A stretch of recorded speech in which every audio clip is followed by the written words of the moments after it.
Excel PU college ಗುರುವಾಯಿನಕೆರೆ, ಕರ್ನಾಟಕದ number 1 PU college. Admissions open now. ಜವಾಬ್ದಾರಿ ಕೊಟ್ಟಿದ್ದಾರೆ ಸರ್. ನೋಡಿ, ಅಧಿವೇಶನ ಕರೆದಿರೋದು ಗವರ್ನರ್ ಸ್ಪೀಚ್ ಬಗ್ಗೆ, ಜಂಟಿ ಅಧಿವೇಶನ. ಅಲ್ಲಿ ಮಾನ್ಯ ರಾಜ್ಯಪಾಲರ ಭಾಷಣ ಇನ್ನು ಸಾಂಪ್ರದಾಯಿಕವಾಗಿ ಮಾಡ್ತಾರೆ, ಅದ್ರ ಬಗ್ಗೆ ಇದೆ. ಅದಾದ್ಮೇಲೆ 2 ದಿನ ವಿಶೇಷವಾಗಿ ಗ್ರಾಮೀಣ ಭಾಗದಲ್ಲಿ ಏನು ಒಂದು ದೊಡ್ಡ ಅನ್ಯಾಯ ನಡೆದಿದೆ, ಮನ್ರೇಗಾ ಬಿಲ್ ಅನ್ನ ರದ್ದು ಮಾಡಿದ್ದಾರೆ, ಅದ್ರ ಬಗ್ಗೆ ಕೂಡ ಚರ್ಚೆ ಆಗುತ್ತೆ ಅಂತ ಚರ್ಚೆ ಮಾಡ್ಲಿಕ್ಕಂತ ಕರೆದಿದ್ದೀವಿ. ನೋಡೋಣ ಹೇಗಾಗುತ್ತೆ ಅಂತ. ನಿಮ್ಗೆ ವಿಶೇಷವಾಗಿ ಜವಾಬ್ದಾರಿ ಕೊಟ್ಟಿದ್ದಾರೆ ಸರ್. ವಿಶೇಷ ಜವಾಬ್ದಾರಿ ಅಲ್ಲ, ಅದು ಜವಾಬ್ದಾರಿನೇ ಅಲ್ಲ, ಯಾಕಂದ್ರೆ ಅದು ನಮ್ಮ ಇಲಾಖೆಗೆ ಸಂಬಂಧಪಟ್ಟಿರೋದ್ರಿಂದ ವಿಶೇಷತನ ಅಂತ ಏನಿಲ್ಲ. ಹೊಣೆಗಾರಿಕೆ ನಮ್ಮ ಇಲಾಖೆ ಇರೋದ್ರಿಂದ ನಾವೇ ಸ್ವಲ್ಪ ಮುಂದಾಳತ್ವ ವಹಿಸ್ಕೋಬೇಕಾಗುತ್ತೆ. ಈಗಾಗ್ಲೇ ವಿಬಿ ಗ್ರಾಮ್ಜಿ ಮತ್ತೆ ಮನ್ರೇಗಾ ಇವೆರಡರ ಮಧ್ಯೆ ಏನು ಅಂತರ ಇದೆ ಈಗಾಗ್ಲೇ ಜನರ ಮುಂದೆ ಇಟ್ಟಿದ್ದೇವೆ. ಇದರ ಆರ್ಥಿಕ ಹಾಗೂ ಸಾಮಾಜಿಕ ಪರಿಣಾಮಗಳನ್ನು ಕೂಡ ನಾವು ತಿಳಿಸಿ ಹೇಳಿದ್ದೀವಿ. ಸೊ ಇದನ್ನ ನಾವು ಕಾನ್ಸ್ಟಿಟ್ಯೂಷನಲ್ಲಿನೂ ಚಾಲೆಂಜ್ ಮಾಡ್ತೀವಿ, ಲೀಗಲಿನೂ ಚಾಲೆಂಜ್ ಮಾಡ್ತೀವಿ, ಹಾಗೂ ಜನರ ನ್ಯಾಯಾಲಯಕ್ಕೂ ಹೋಗ್ತೀವಿ. ಇದ್ರ ಬಗ್ಗೆ ಸಂಘರ್ಷ ಯಾರ್ರಿ ಮಾಡ್ತಾ ಇರೋದು? ಒಂದು ಯಾವ್ದಾದ್ರೂ ಒಂದು ಸೆಂಟ್ರಲ್ ಸ್ಪಾನ್ಸರ್ಡ್ ಸ್ಕೀಮ್ ಅನ್ನ ನೀವು ರಾಜ್ಯ ಸರ್ಕಾರದ ಮೇಲೆ ಒತ್ತಾಯ ಮಾಡ್ತಾ ಇದ್ರೆ ಅವ್ರ ಜೊತೆ ಸಮಾಲೋಚನೆನೂ ಕೂಡ ಮಾಡೋದಿಲ್ವಾ? ನಮ್ಮ 40% ನಮ್ಮ ದುಡ್ಡನ್ನ ತಗೋತಾ ಇದ್ದಾಗ ಯಾಕೆ ತಗೋತಾ ಇದ್ದೀರಾ, ಹೇಗ್ ತಗೋತಾ ಇದ್ದೀರಾ ಅಂತಾನು ಕೂಡ ನಮ್ ಜೊತೆ ಮಾತಾಡೋದಿಲ್ವಾ? ಕನ್ಸಲ್ಟೇಷನ್ ಅನ್ನೋದೇ ಇಲ್ವಾ? Article 21, article 258, article 280 clear violations ಇದೆ. ಅದ್ರ ಬಗ್ಗೆ ಚರ್ಚೆನೂ ಮಾಡೋದು ಬೇಡ. ಕೇಂದ್ರ ಸರ್ಕಾರ ಏನಿದು ಸರ್ವಾಧಿಕಾರಿ ಧೋರಣೆ ಮಾಡ್ತಾ ಇದೆ, ಸರಿ ಅಲ್ಲ. ಇದನ್ನ ನಾವು ಲೀಗಲಿ ಚಾಲೆಂಜ್ ಮಾಡ್ತೀವಿ ಅಂತ ಹೇಳಿದೀವಿ, ಮಾಡ್ತೀವಿ. ನೋಡಿ, ರಾಜೀವ್ ಗೌಡ ಇರ್ಬೋದು, ಯಾರೇ ಇರ್ಬೋದು, nobody is above the law.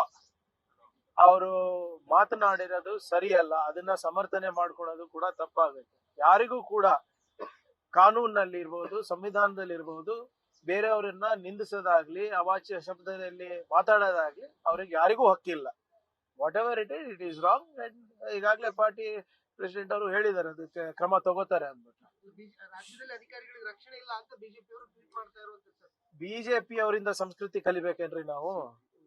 ಇದೇ ನಿಮ್ಮ ಮುನಿರತ್ನ ಅವ್ರು ಏನೇನ್ ಮಾಡಿದಾರೆ ಗೊತ್ತಿದ್ರೆ, ಸಿ.ಟಿ. ರವಿ ಅವರು ನಿಮ್ ಕೌನ್ಸಿಲ್ ನಲ್ಲಿ ಏನ್ ಹೇಳಿದಾರೆ ಗೊತ್ತಿದ್ದಾರೆ. ನಿಮ್ಮ ವಿರೋಧ ಪಕ್ಷದ ಮೇಲ್ಮನೆ ನಾಯಕರು ಬಂದು ಚಿತಾಪುರ್ನಲ್ಲಿ ನನಗೆ ನಾಯಿ ಅಂತ ಹೋಗಿದ್ದಾರೆ. ಇವ್ರ ಹತ್ರ ಸಂಸ್ಕೃತಿ ಕಲಿಬೇಕಾ? ನನಗೆ ಇವ್ರ ಹತ್ರ ಕಲಿಬೇಕಾ? ಸುಮ್ನೆ ಇವರು ಧರ್ಮದ ಹೆಸರಲ್ಲಿ, ಗ್ರಂಥಗಳ ಹೆಸರಲ್ಲೇ ಇವ್ರು ರಾಜಕೀಯ ಮಾಡೋದು ಹೊರತು ಇವರಲ್ಲಿ ಒಂದು ನಯಾ ಪೈಸಾ ಸಂಸ್ಕೃತಿ ಇಲ್ಲ. ಇವ್ರಲ್ಲಿ ಹೇಳಿದಾರಲ್ಲ, ಕರೆಸ್ತಾರೆ ಅಂದ್ರೆ ಕರೆಸ್ತಾರೆ.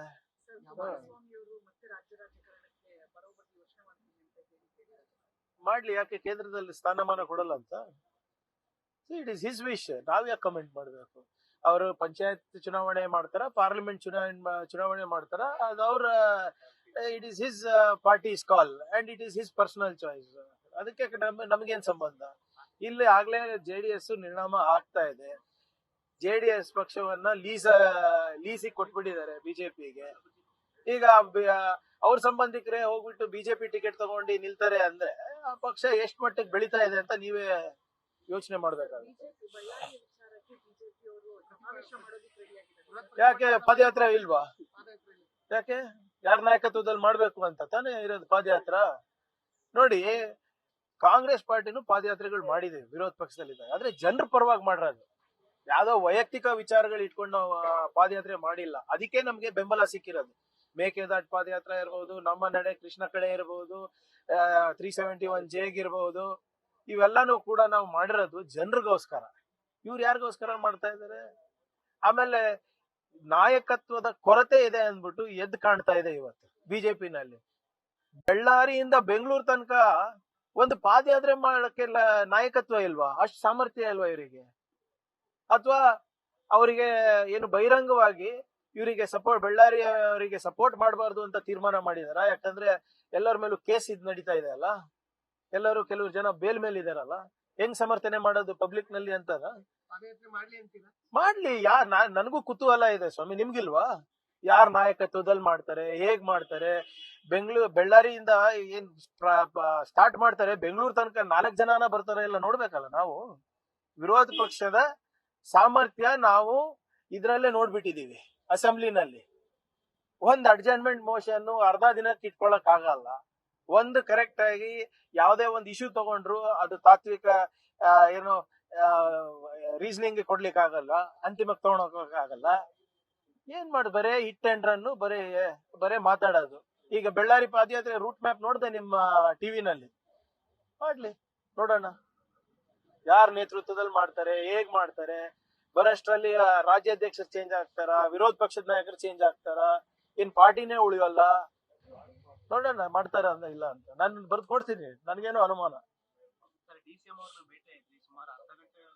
ನೋಡಿ ಅಪ್ಪ, ಮತ್ತೆ ಇದು ಬೇರೆ ತರ ಉಲ್ಲೇಖಿಸಬೇಡಿ. BMRCL ನಲ್ಲಿ ಒಂದ್ 2 ವರ್ಷದಿಂದ 25 ಜನರಿಗೆ ಏನೋ ರೆಕ್ರೂಟ್ಮೆಂಟ್ ಅಲ್ಲಿ ಸ್ವಲ್ಪ ಅನ್ಯಾಯ ಆಗಿದೆ ರೈಲ್ವೆ ಅವ್ರ ಕಡೆಯಿಂದ. ಸೊ ಅದನ್ನ ಸರಿಪಡಿಸ್ಲಿಕ್ಕೆ ಅಂತ ಪಾಪ ಅವರಿಗೆಲ್ಲರಿಗೂ ಮಾನ್ಯ ಉಪಮುಖ್ಯಮಂತ್ರಿ ಅವರಿಗೆ ಭೇಟಿ ಕರ್ಕೊಂಡು ಬಂದಿದ್ದೆ.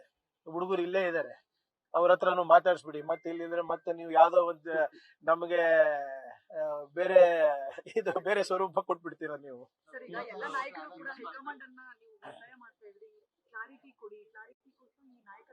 ಬಹಳ ಸ್ಪಷ್ಟವಾಗಿ ಖರ್ಗೆ ಅವರು ಇದನ್ನ ಹೇಳಿದ್ದಾರೆ, ಸಂದರ್ಭ ಬಂದಾಗ ಕರೆಸ್ತೀವಿ ಅಂತ. ಅದು ಅವ್ರು ತೀರ್ಮಾನ ಮಾಡ್ತಾರೆ, ಅವ್ರಿಗೆ ಅನ್ಸ್ದಾಗ ಬರ್ತದಲ್ಲ. ನಾವು ನೀವು ಅನ್ಕೊಂಡಂಗಲ್ಲ ಅಲ್ಲ. when the time is right, when they deem it fit, they will call both the leaders. ಯಾವ್ದು ಬಾಂಗ್ಲಾದೇಶ ಅವ್ರು ಇಲ್ಲಿ ಹೆಂಗ್ ಬರ್ತಾ ಇದ್ದಾರೆ ಫಸ್ಟ್ ಅದ ಹೇಳಿ.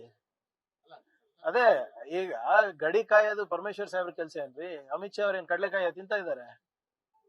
ಹೆಂಗ್ ಬರ್ತಾರ್ರಿ ಬಾಂಗ್ಲಾದೇಶ ಅವ್ರದ್ದು? ಎಲ್ಲ ಬಿಜೆಪಿ ರೂಲ್ಡ್ ಸ್ಟೇಟ್ಸ್ ನ ದಾಟ್ಬಿಟ್ಟು ಕರ್ನಾಟಕಕ್ಕೆ.